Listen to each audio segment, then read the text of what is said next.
ശ്രീ മോഹൻ വർഗീസ്, വേണ്ട ഒരു കാര്യമാണോ ഇത്? ഈ ഭാരതാംബയുടെ പേരിൽ സർക്കാരും ഗവർണറും തമ്മിൽ പോരടിക്കുന്ന ഈ വിവാദം ഇത് അനാവശ്യമല്ലായിരുന്നു? യാതൊരു ആവശ്യവും ഉള്ളൊരു കാര്യമായിരുന്നില്ല. ഇതൊരു കൾച്ചറൽ നറേറ്റീവ്, പൊതുവെ നിർദോഷമായ ഒരു കൾച്ചറൽ പ്രതീകമാണ് ഭാരതാംബ. പക്ഷേ അതിന് കൂടുതൽ ആഴതലങ്ങൾ വരികയാണ് ശ്രീ മഞ്ജുഷ്.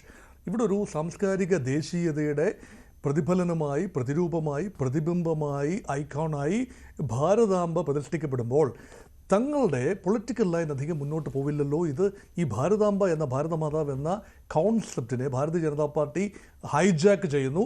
ഭരണകൂടത്തിൻ്റെ ഏജൻസികളെ ഭാരതാംബയുടെ അല്ലെങ്കിൽ ഒരു കൾച്ചറൽ നാഷണലിസത്തിൻ്റെ ഒരു പ്രോപ്പഗേഷന് വേണ്ടി ഉപയോഗിക്കുന്നു. ഈ പരിഭവമാണ് പരിസ്ഥിതി മന്ത്രി പ്രസാദിൻ്റെ പരിഭവത്തിന് പിന്നിൽ. അദ്ദേഹം കമ്മ്യൂണിസ്റ്റുകാരനാണ്. കമ്മ്യൂണിസ്റ്റുകാർക്ക് ഈ ദേവീ സങ്കല്പമൊന്നും പരിചിതമല്ല. പക്ഷേ കൂടുതൽ ആഴത്തിൽ ഭാരതാംബ അല്ലെങ്കിൽ ഭാരതമാതാവിനെ അറിയാനൊരു ശ്രമം നടത്തുമ്പോഴാണ് അതിനകത്തെ ഒരു ദേവീ സങ്കല്പമല്ല, മറിച്ചൊരു ദേശീയതയുടെ ഒരു ചിഹ്നമാണ്. എല്ലാം പക്ഷേ ഈ ബിംബമാണെങ്കിലും അതിന് നിയതമായ രൂപമില്ലല്ലോ. ഓരോരുത്തരും ഓരോ രീതിയിൽ ചിത്രീകരിക്കുന്നു. അവിടെ മന്ത്രിയും സർക്കാരും പറയുന്ന കാര്യം RSS ഉപയോഗിച്ചു വന്നിരുന്ന ഭാരതാംബയുടെ ആ ബിംബം, ആ ഒരു ചിത്രം, അതാണല്ലോ ഉദ്ദേശിക്കുന്നത്. കാവിക്കൊടിയുമായിട്ടൊക്കെ ഇരിക്കുന്ന ഭാരതാംബ എന്നുള്ള ആ സങ്കല്പം അത് രാജ്ഭവനിൽ കാണുന്നു. രാജ്ഭവനിലെ ചിത്രം അത് തന്നെയാണ്. അതുകൊണ്ട് പറ്റില്ല ഭാരതാംബയുടെ ചിത്രത്തിനും ഈ ഭാരതാംബയുടെ ചിത്രത്തിന് മുന്നിൽ പുഷ്പാർച്ചന നടത്തുന്നത് ഞങ്ങളുടെ രാഷ്ട്രീയത്തിന് ചേർന്നതല്ല എന്ന്. അത് കൃത്യമാണല്ലോ. പി പ്രസാദ് പറയുന്നത് കാര്യമാണ്. അല്ലാതെ പി പ്രസാദ് അറിയാതെ പോയി, മന്ത്രി അറിയാതെ പോയി അവിടെ ഇങ്ങനെ പുഷ്പാർച്ചന നടത്തിയായിരുന്നുവെങ്കിലോ അത് മറ്റൊരു നറേറ്റീവായി മാറിയേനെ. മുമ്പ് VD സതീശന് പറ്റിയിട്ടുള്ളതാണിത്. ഇതിനുള്ളിലൊരു ഇരട്ടത്താപ്പുണ്ട്. ഈ ഭാരതാംബ എന്നും ആ ഭാരതാംബ എന്നും ഒന്നില്ല. ഒരു ഭാരതാംബ എന്ന് പറയുമ്പോൾ അതിനൊരു യൂണിഫൈഡ് ഒരു രൂപം കൽപ്പിക്കുന്നത് അസാധ്യമായ കാര്യമാണ്. ചിത്രകാരൻ്റെ ഭാവനയിൽ വരുന്ന ഒരു സങ്കല്പമാണ്. ഒരു മൂർത്തിയായി അതിനെ മാറ്റിയെടുക്കുമ്പോഴാണ് അതിനൊരു രൂപം വരുന്നത്. ഈ സങ്കല്പത്തിന് ആരാണോ ചിത്രം വരയ്ക്കുന്നത്, ഇതിപ്പോൾ അതിനകത്തൊരു ഭഗവധ്വജത്തിനെ അനുസ്മരിപ്പിക്കുന്ന ഒരു കൊടിയുടെ ചിത്രമുണ്ട്. അത് സാഫ്രോൺ നിറമാണ്, കുങ്കുമ നിറമാണ്. അതുപോലെ ഈ സിംഹാരൂഢയായ ഭാരതമാതാവിൻ്റെ ചിത്രം, അവിടെ ഇന്ത്യയുടെ രൂപമുണ്ട്.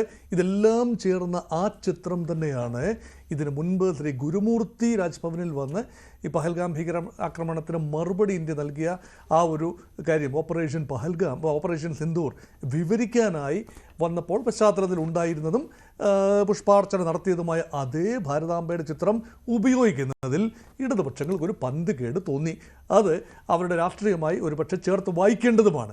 ഇവിടെ ഒരു ദേശീയതയുടെ ഒരു പ്രതിരൂപത്തെ ഹൈജാക്ക് ചെയ്യുകയാണ് എന്നതാണ് ഇടതുപക്ഷം അല്ലെങ്കിൽ CPI ഉയർത്തുന്ന, അതിനോട് എൻഡോഴ്സ് ചെയ്യുന്ന രീതിയിലാണ് മുഖ്യമന്ത്രി പറയുന്നത്. പക്ഷേ ഞാനൊരു കാര്യം കൂടി പറഞ്ഞോട്ടെ. ഈ ഭാരതാംബ എന്ന സങ്കല്പത്തിന് ഒരു അപകടമുണ്ട്, അപകടരാഹിത്യവുമുണ്ട്.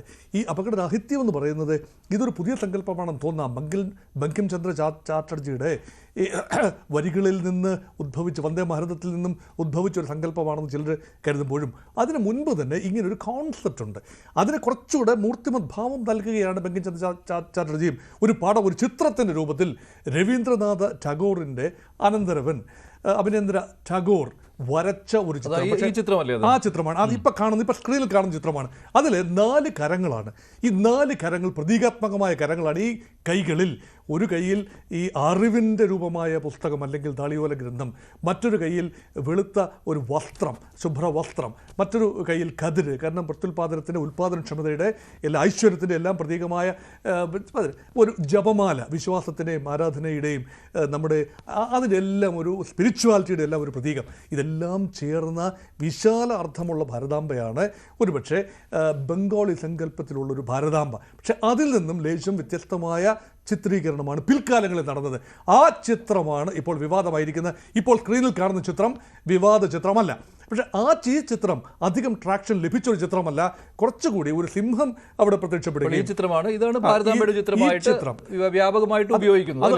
RSSന്റെ വേദികളിൽ ഇന്ത്യയുടെ ഭൂപടം പോലും ഇങ്ങനെയല്ല എന്നുള്ളതാണല്ലോ. ഇത് വിശാല ഇന്ത്യയാണ്. അവിഭക്ത ഭാരതം, അഖണ്ഡ ഭാരതം, അപ്പോൾ അഖണ്ഡ ഭാരതത്തിൽ പാകിസ്ഥാനുണ്ട്, പിന്നെ ബർമ്മ വരെയുള്ള പ്രദേശങ്ങൾ അടങ്ങിയിരിക്കുകയാണ്. അവിടെ ബംഗ്ലാദേശുണ്ട്, ഇന്നത്തെ പാകിസ്ഥാനുണ്ട്, അഫ്ഗാനിസ്ഥാൻ്റെ പ്രദേശങ്ങളുണ്ട്. അങ്ങനെ മഹാഭാരത കാലത്തെ ഒരു വിശാലമായ ഭൂമിക ചിത്രീകരിക്കുന്ന ഒന്നാണ്. ഇതൊരു ഡ്രീമാണ്. അപ്പോൾ ഇവിടെ ഒരു അമ്മ സങ്കല്പമാണുള്ളത്.